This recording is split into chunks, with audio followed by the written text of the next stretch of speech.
Good evening, my lovelies, and welcome. I'm Lady Creepypasta.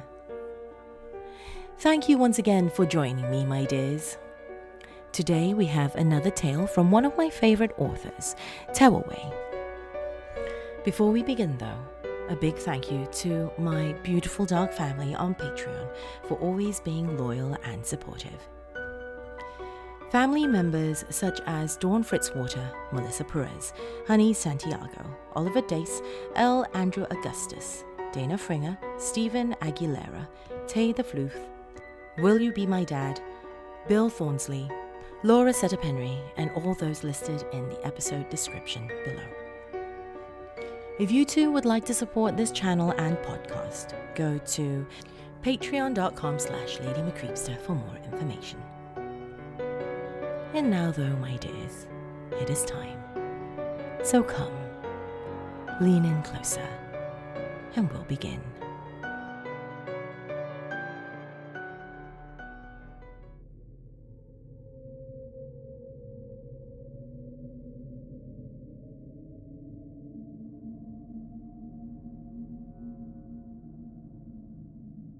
I can't say that it was love at first sight.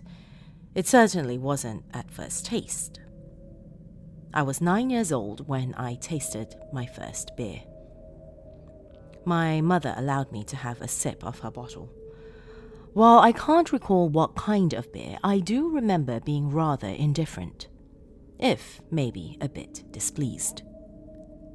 I wasn't put off by the flavor, but I certainly wasn't expecting something malty and bitter.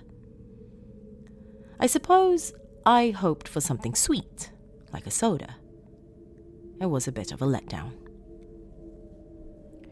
Throughout adolescence, I definitely indulged. There was no respect, though. No respect for the craft, for the brew, and certainly not for the effects of intoxication, the only reason teenagers drink in the first place. I certainly had no dreams of aspirations to brew. It was in my early adult life that I started to garner an appreciation for booze, in all forms, and the artistry behind it. More specifically, I started to truly enjoy beer. No more drinking big brand name light lagers that are made for drinkers looking to get an easy buzz, no offense to their fans, but I wanted a bigger, stronger flavor. I wanted higher alcohol content, but balanced by robust flavors. Sours, stouts, ales, you name it and I'd try it. After a while, when it proved to not quite be enough, I began to brew. The learning curve was steep. Surprisingly, though, my first batch turned out quite well. It was a simple ale, but still worth being proud of. I'd always used the same yeast as my controlled variable, but experimented with different lengths of fermentation, temperatures, additives, malts, etc. I had some epic failures where the rats in the sewers probably grew fat on my malty mishaps. Every failure is a lesson learned, my friend and local brewmaster Harold would always say. I had been so fascinated with fermentation that I'd started creating my own brews of other sorts. Kombucha, fermented tea. The Scooby, symbiotic culture of bacteria and yeast I'd used to make it, became like family to me. In the case of Scoobies, they don't die off or go dormant in the batch. They grow like a massive bacteria colony, infesting agar in a petri dish. They shed old layers as they grow newer and stronger ones. They certainly appeared somewhat gross, as gelatinous and alien as they were, but I felt I had the power of evolution at my fingertips. I'd run a ton of interesting and exciting experiments with my Scooby, and eventually decided to take a clipping and train it. I used it to ferment more and more challenging things, regular cartoned juices, or difficult and hostile produce, garlic or pineapple.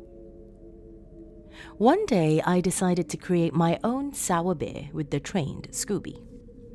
It seemed like such a fitting use for my pride and joy.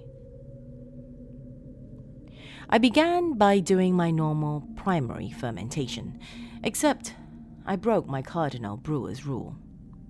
I changed 2 huge variables. I used a newer, hardier brewer's yeast. Brewer's yeast is typically quite delicate, as well as adding in the Scooby. The yeast came from a small brewery out west called Auspicious. It probably wasn't a great idea to try an untested yeast, but the package said, so strong it could thrive in a vacuum. I doubted any yeast could thrive alongside the Scooby, but at best it could survive a bit longer. Everything was going as planned until I added the Scooby. My God, I must have created the most powerful Scooby known to man. I thought I actually saw the small tendrils reaching down into the tub of virgin ale as soon as I put it in. The Scooby even twitched a little. It seemed that the yeast from the Scooby had already taken over. There were small gas pockets forming under the thick, gelatinous puck. I figured I'd leave it to continue its secondary fermentation for 3 to 5 days before checking on it again. I woke up in the early hours of the morning to a briny stench in the air. The closest scent I could relate it to would be if someone decided to flood a brewery with vinegar to wash away the smell of molten yeast. I laid there, trying to get back to sleep for a bit, attempting to fool myself into thinking it was some passing smell from outside. Eventually, I got out of bed, accepting that I wasn't going to slip out of consciousness until the intense aroma would cease. Down the stairs, I stood in front of my brew room. It was definitely coming from inside. The stench stung my eyes, making them water. Vision obscured through involuntary tears. I opened the door and was almost floored by the pungent miasma. It wasn't like the smells of fermentation I knew. There was something else, something putrid. As I turned on the light, I thought I heard movement almost like a slithering. In the yellowish light of the shatterproof bulb, I saw an absolute disaster. The colony had somehow grown so large, so fast, it popped the airlock and the lid straight off the fermentation tub. It was stretching through the air to my other fermentation jugs. All of my brews were contaminated. This can't be possible. I shuffled my slippers down into the room. The floor was sticky. Turning to the storage cabinet, I noticed it was slightly ajar. The Scooby had somehow crept over a meter along the cool concrete floor to get into it. But why? I opened the cabinet to see all of my malt tins, over a dozen batches, almost 300 liters of beer worth, destroyed, the malt leaking out as several rubbery tendrils of Scooby greedily lapped up all they could. There's simply no way this could be possible. A Scooby couldn't grow that fast, let alone survive outside of a moist, acidic environment.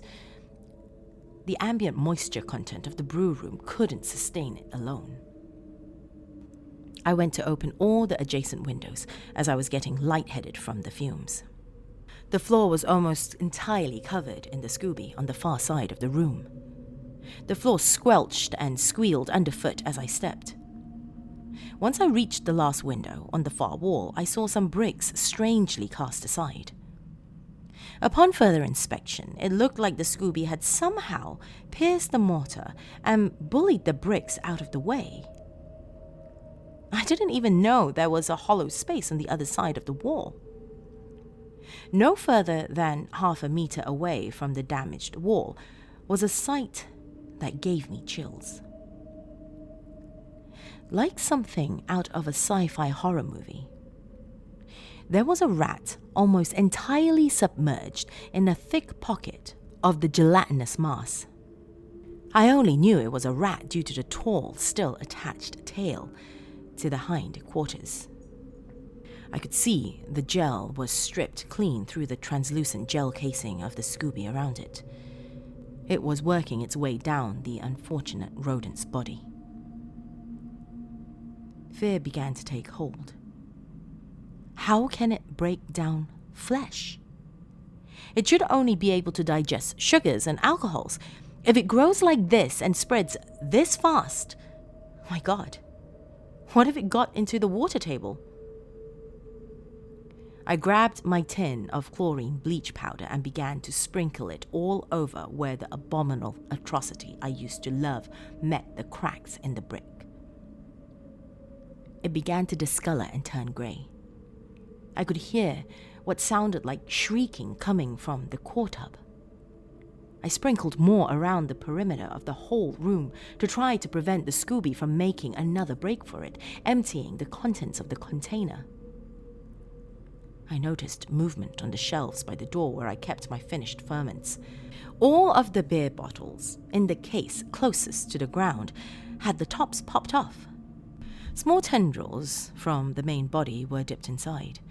One of the tendrils was slowly withdrawing like a slug out of the husk of a decaying fruit. The gooey, translucent tendril began to wrap around the neck of the bottle and attempted to lift it out of the case. I couldn't believe my eyes. I've committed a vile obscenity in raising this basic flora. Had it gained sentience? Did it know who or what I was? The bottle was jerked free with a fraught motion, spilling some liquid in the process. In no time, a small opportunistic tendril from the ground mass quickly wriggled towards the spill. The bottle was then placed on a slightly higher level of the shelves as the tendril rested next to it. Is that for me? I asked, feeling fearful that I may actually receive a response. The tendril pushed the beer slightly closer to me. How could it have acquired this level of intelligence overnight? From a colony of bacteria and yeast to a thinking, carnivorous fungal organism? I picked up the beer dubiously, held it under my nose, and began to sniff. It didn't smell too bad. It smelled like a sour beer. Had I achieved my intended result after all? The cost seemed far too great. I debated about taking a small sip, tasting it, but as I withdrew the bottle from under my nose, I noticed small leathery vines reaching out of the bottle, up towards my face. Thoughts of the half-digested rat popped back into my head as I dropped the bottle out of shock and disgust. The entire room began to quiver. It looked like a massive blanket with hundreds of tiny mice running around underneath. I knew what must be done. I grabbed the empty jar of chlorine bleach to go fill it back up in the adjacent laundry room before thinking, screw it, I'll just bring the whole damn tub of bleach in here. I turned to the door, or where the door was, only to see a thick wall of slime. My heart sank. I heard bubbling from the fluid inside the main tub. I turned about the entire room. The walls were slowly becoming covered in this unstoppable, predatory gel. I saw one of the windows on the far side of the room wasn't completely shrouded yet. I made a break for it.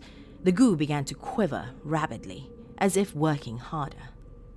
I kicked off the side of the main tub, firmly planted in place by the gel-laden floor, and heaved my head and arms through the opened window. I could hear what I could only describe as irate squishing and sloshing through the window as I closed it, and the others from the outside. I ran to my back door, for once thankful I forgot to lock it. I knew I had to get the chlorine and bleach and finish this once and for all. As I moved through the house, I saw the web-like lining of the early strands forming on the ground. It was too late. It had spread too far. I had to do something drastic. Gently blowing out the pilots and turning the gas stove on full, I quickly darted to my garage, to get the jerry can. I spread the gasoline thoroughly throughout the main floor, trying to fully saturate the area adjacent to the basement stairs. I grabbed the early morning paper from my front stoop, used it to wipe up some of the gasoline on the floor, and lit it with my lighter as I stepped back, looking at the house. "I'm about to lose everything," I could hear the voice in my head saying. "Yeah," I muttered back to myself, "but at least I'll put an end to this." I threw the brightly burning makeshift torch through the open doorway. The flames eagerly licked along the trail of gasoline until I heard the belch of gas catching. It wasn't a huge explosion. I didn't have time to pool enough gas, but hopefully, between what gas would keep pushing in and all the gasoline I spread, there wouldn't be any trace of this damn Scooby left. "I'll never brew again," I told myself softly as I sat on the lawn and watched my house and everything in it go up in flames. I knew I couldn't stop the fire crew from putting out the flames. In fact, I'd probably be in a hell of a lot of trouble for starting this fire to begin with. I stood absent-mindedly, glossy-eyed and tired, watching them douse the skeletal remains of my once cozy home. "How did the fire start? Any idea?" the fire chief asked me. I just kept staring at the house, wondering if I got it all. "Well, don't go anywhere. The police will have questions for you, I'm sure." He shrugged and walked away. They'd figure it out eventually. I shambled over to my car, the only thing I had left parked in the street.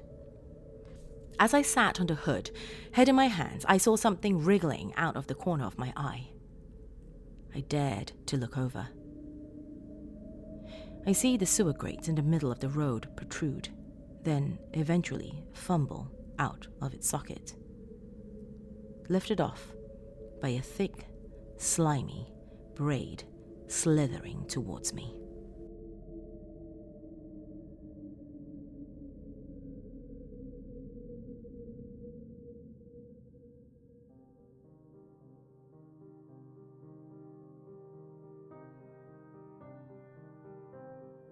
Thank you for joining me this evening, my dears. If you enjoyed this tale and are watching on YouTube, be sure to give this video a thumbs up and leave me a comment below. If you have just stumbled upon my realm, welcome, my dears. Please do have a look around. Feel free to comment on any of the videos you see, and before leaving, be sure to hit that subscribe button as well as that bell icon for those of you watching on YouTube. That is all the time we have this evening, my dears. Till next time, sweet dreams.